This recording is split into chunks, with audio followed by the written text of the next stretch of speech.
What's up, friends of the good mood? This is Manni and welcome to the new 8.8 update on my own personal Polarbearz account. Let's see how much the drone conversion has screwed me. Second Hangar. How many max drones do I have? 0, 0, 0, 0, 0. Oh, that's right. We can no longer have a second max drone Hangar. That was previously no problem on an account that, like this, was fully maxed, had everything laying around, a massive investment. And now after the drone conversion, I can't even afford a second drone Hangar anymore. That is wonderful. That is the creativity on how to remonetize a feature that was already sold out basically before knows no limits. Very well played, Pixonic. But let's hop into my own Hangar and show you how much drone chips I got, how much upgrade tokens in the conversion, how much I can upgrade, how much it costs, and what the point of all it is. Because not all drones need to be fully maxed. I can give you a couple of tips and tricks, which drones you can focus on leveling, which other drones do not need to be leveled as much, right? Also, by the way, there's a giveaway coming in, 400,000 subs giveaway with 100 collector's items. Items you can't get in the game anymore. Very exciting, so stay tuned for that as well. And also, we have 200 Imugi robots with a new skin coming up as well. So 2 giveaways in the next days. Stay tuned for those.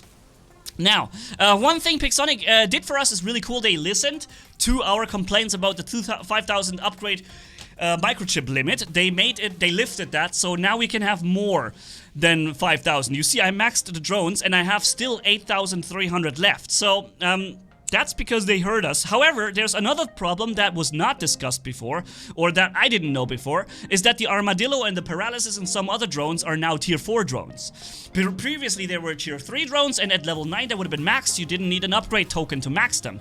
Now you do, because they're level 12, if you do want that 4th last skill, that is very attractive, of course, with on-kill fix HP, right?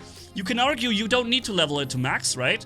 But you can also argue that because you can, people will. And then they expend their resources and they have no more upgrade tokens laying around in the future. And that is the whole point of it, to basically reactivate the monetization potential in this drone feature, right? Of course, Pixonic also said they will help us fix a problem with the pop-up shield absorber madness and other effect overflow and make it more streamlined. The question is, has this worked or not? Because there's a little bit bad news I have for you in this regard, because we have a new strange meta that will replace the absorber meta before that. I really hope Pixonic is still opening to hear and to change a few things about. So first, let's upgrade this drone to max. You see, I done it here. Let's do it here in this clip that I cut together for you. The drone was level 1, and I have 3 Armadillo drones put on 2 Ravanas and 2 Typhons. 2 Ravanas and the Typhon, and on the Strider and the Seraph, get the Beak drone, level 9. Full disclosure, these 2 level 9 beaks were pre-leveled at level 9 for their YouTube creator program. I did have the beaks, I just didn't need to level them up to level 9. So just so you know, full disclosure, that was given, and it basically, I didn't have to spend a few microchips to level them up. So, one big problem that I see already, the Armadillo drone is completely worthless at level 1. It's one of those drones, if you don't upgrade it, it just will not do anything for you.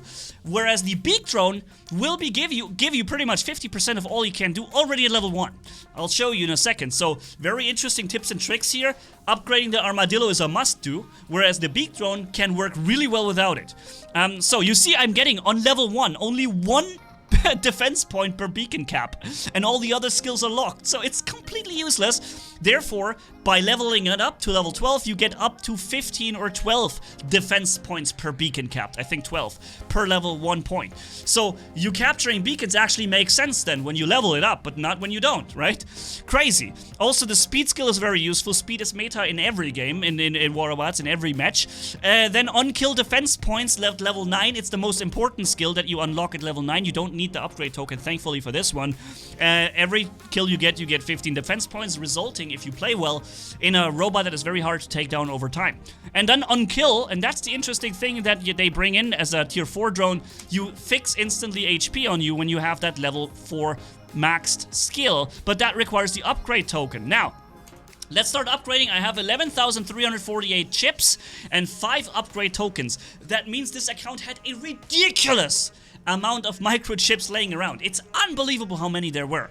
And you see 1 defense points here per beacon cap. That will raise up as we upgrade. Let's see how many chips we need to upgrade to level 12 or 11 basically, which is the maximum spending for microchips. So we're upgrading here, the defense points raises higher as we level up the drone. Also, it unlocks additional skills such as 3 kph at the start of the match. And now at level 9 we unlock the most important 15 defense point per kill on the Armadillo. However, we want more defense points per beacon cap, of course, and we wanted the 12th skill because it's possible.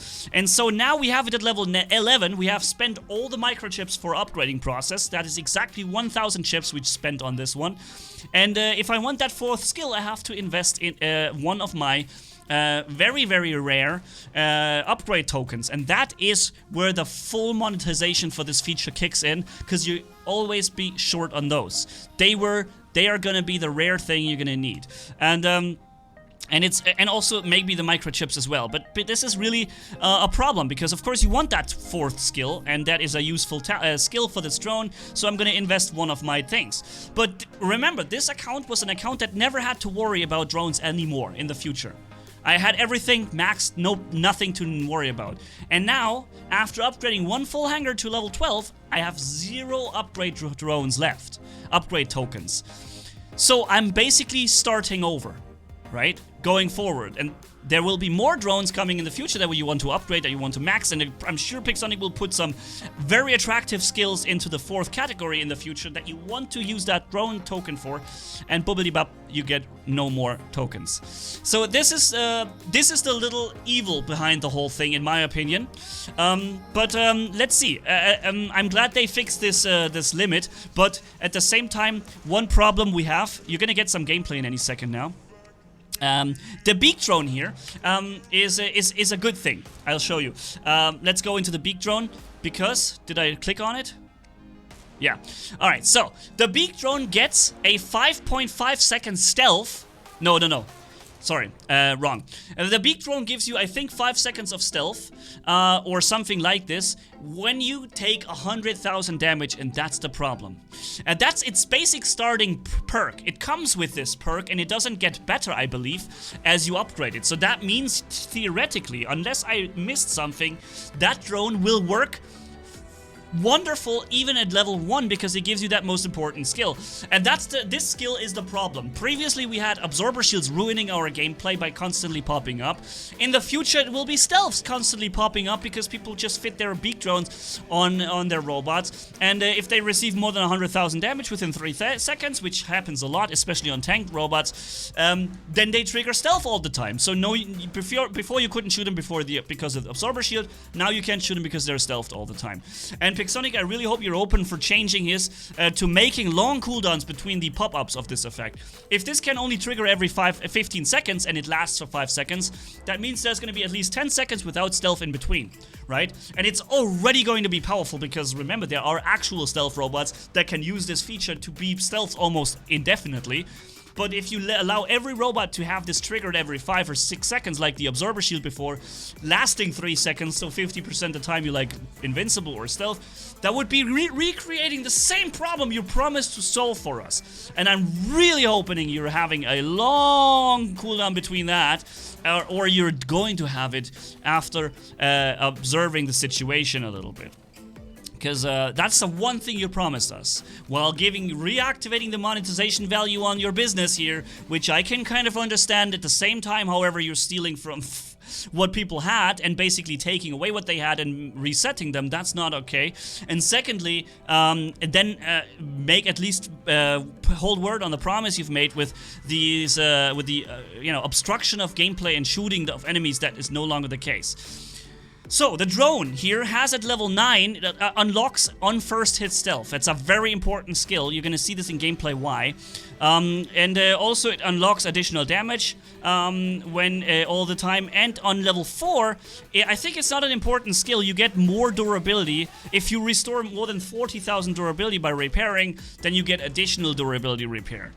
It sounds good, but it's probably not a half to half. So this drone you can probably run really well at level 9, for example, without using an upgrade token for it. Or you could even run it at level 1 and just have this stealth triggering at 100,000 damage take. So the same here on the Seraph, and then we have here an Armadillo that I maxed. So let's jump into gameplay finally. And show you this beak drone on my Strider. You know me, I'm a tricky guy. I like to play things in the Champions League that no one else plays, that surprise the enemy. And here comes a little hit. I'm just getting touched one little teeny second by this guy with his lasers. And that, in this case, activates my on first hit stealth. And that was the most useless stealth activation I've ever had. I didn't benefit from the stealth one bit because I was not in combat. Nobody was shooting me as I land in safety. So that was a really unlucky thing to happen there. But remember, this is what my Strider that captures beacons all the time, and people will not be able to stop me from capturing it for 5 seconds on first hit stealth, right? Very useful, and this unlocks at level 9, and it does not require an upgrade token, so that's good to know. But my Strider is going down, and I need to protect this beacon. And yeah, so... also, the Strider may not be the perfect choice for the beak drone in general because it doesn't have a lot of HP. And when you take 100,000 damage, you can only trigger that stealth one time because, well, then you're basically destroyed because don't have so much HP, right? So, gotten a kill, which means you to the left, you see... I don't know if you can see it. No, there's one more effect shown or hidden. But I'm getting more resistance as I kill. Right? The more kills I make, the more resistance I'm getting on this Armadillo drone that's flying next to us. And every time I kill somebody, you'll see I restore some health instantly. Unfortunately, I can't show it within the next 2 kills because, as usual, I just get no kills. Some other people are scoring the kills. But I'm getting the defense points for the beacon's cap. So I'm getting more and more durable with already 3 boosts, as you can see to the left. Because I believe I already... or 2 boosts. Yeah, 2 boosts. So... now, when I get to kill this guy, I will restore some health. Can I kill him with my low HP? Yes, I can, because I'm a powerful Ravana. Bam, bam, bam, bam, bam, bam, bam, bam, hitting him so hard here. And then, triggering into another ability, he's shooting past me. And boom, boom, boom, look at my... oh, no. I can't show the healing because I'm already max health. No, actually I did trigger the healing because he has the barrel drone, so it explodes and deals a whole bunch of damage. You see, it deals like, how much did it do? I have 100,000 and it goes to 78. But then I instantly heal it back because of the kill. Maybe it didn't show this really well because this Armadillo drone gives me an instant health back on the kill, 9% or so, or 8% health. And it countered the effect of the exploding barrel drone. Now I'm still in the game, and thanks to my increased resistance I have now, even though I haven't even killed this many enemies yet, I'm able to basically brawl away this entire Skyros here and win this fight, get even more resistance, but now I eventually get killed. But very interesting to see this Ravana perform really well with the drone Armadillo here. It's a really, really good robot for this. However, unfortunately... maybe unfortunately, is that the drone dominance is still there. This drone is still going to provide people with a lot of power. And by the way, this video here is going to be fun to watch because we're almost losing this match and I'm going to turn it around in just a second. Stay tuned, it's going to be cool. But yeah, so the drones are still heavily dominant, especially when you combine it at max level and you have that on-kill fix 2 at level 4, right? But the beak drone, and that's a really cool thing, works pretty well also without that maxing of level, and that is a good thing to see. Let's see what the drone features and abilities will be in the future. I'm sure Pixonic will make the 4th skill very attractive so that you want to invest your into upgrade tokens and upgrade them to the max level. And it's going to be very difficult in the Battle Pass. I haven't seen... no, not Battle Pass. In the new special delivery, I haven't seen any way of getting upgrade tokens. Maybe I have to look at it once, but I don't think there is any way to actually get these rare and desired upgrade tokens now. So, yeah, you already see where this is going. So I'm seeing that our team is losing. I'm trying to stop that beacon madness because we're 4-1 cap. But of course, as soon as I attempt to capture a beacon, the whole enemy team just spawn, or some people spawn there and prevent me from capturing it. So what are we gonna do? I decide to do a different approach because they have us locked tight in our base, and if we want a chance of winning this battle, we have to be creative and outposition them. We have to go somewhere where they don't expect us to be. In this case, I'm flying with my Redeemer Seraph all the way into their base. and trying to capture this beacon here, which may or may not work, but it definitely will make it so that the enemy has, you know, has to come here. They have to invest time coming and taking care of this positioning here, and of me attempting to capture the beacon, which almost worked, by the way. That beacon E is almost captured, but not quite, of course, because this guy came here.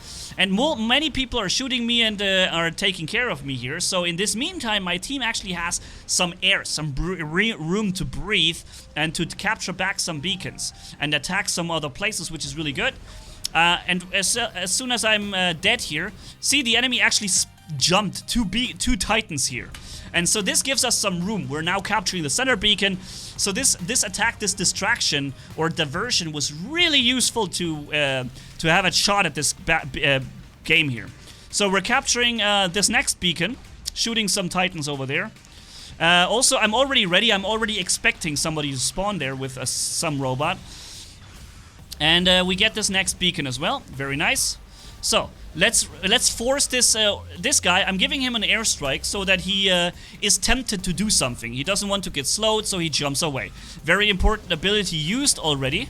Now he's got this absorber kicking in. Okay, so I'm waiting it out. I see the enemy Seraph, so I'm gonna activate my own absorber now, my reflector, and I'm gonna kill this luchador very effectively and very quickly with the powerful Minos. By the way, next video will feature my favorite Minos with the new Evora weapon maxed with a perfect thing. So stay tuned for that as well. One of the next videos. And again, the giveaway. So stay tuned, subscribe to the channel if you haven't done it yet, guys. It's gonna be something you don't want to miss out on. Let me tell you this. You see here the enemy with his Aether Titan wasn't really able to do a lot of damage to me because turns out I have my reflector ready. And I used the reflector very well there for this, and now I'm waiting for him to start his next ability, and I'm activating my reflector again. I'm now going to be disabled with my abilities, but the reflector was already activated. I'm meanwhile capturing the beacon. I'm only turning it white because I want to kill him first. And here we go, boom. So the Minos can actually kill and counter even the powerful Aether Titan when you use the reflector very well and get behind cover and bait abilities and so on. I really like the Minos. The mobility makes it so universal and able to perform very well in many different situations. And here is an enemy tank, Ravana, that I slowed with my airstrike before, and that's why I can so easily just ruin his life right there. And this is just crazy. Look how much we're able to impact with this one Minos Titan here. Just being everywhere at the same time and dropping him. Unfortunately, I have to reload. But I activated my absorber so he doesn't want to shoot me, and he can't deal damage to me, and pop, there he goes. Even though he had the powerful spear weapon. By the way, Pixonic, the spear is still too powerful, man. Could you please deal with it? It's a light weapon. It shouldn't outperform medium and heavy weapons. It's really, really, really, really overpowered still. Yo, the problem was how you implemented it, obviously, right? I mean... Oh, yeah, you still 7.5 million damage done, 6 kills, 9 beacons capped. Definitely hard carried this team. Yeah, with my drones, the Armadillo at level 12 and the 2 beak drones here that helped me stay safe and stealth during flights and get additional stealth. You saw the enemy was shooting me, but then they stopped firing at me in this particular moment where I fly over there and I capture, where is it? Where I capture this beacon. Here, for a moment they were killing me, and then I start to heal up, and now I'm stealthed, and they can no longer shoot me, see? The stealth doesn't show up on the screen though, but I think I was stealthed because they all stopped firing at me. And this was the beak drone making it possible, next to the initial stealth that you get on first hit. And the crazy thing is that this can trigger again when you take 100,000 damage in 3 seconds, and that is really the problem, Pixonic. You need to fix this, because this is really this is the one thing you promised us, that we won't have to worry about this anymore. So while you take care of your own interests, which I can understand, please hold word on that one thing you promised us, that we don't have to these annoying effect things anymore that prevent us from firing, having fun, and killing robots and so on. All right, so please. Make sure there is a long cooldown between the stealth triggers so that we don't have the old absorber meta just simply replaced by the stealth meta. Please. It's very important for the health of this game and all of this, okay? So yeah, for now, let's leave it as that. It was a long video. Thank you all for watching, and catch you all in the next video and giveaways. So bye-bye.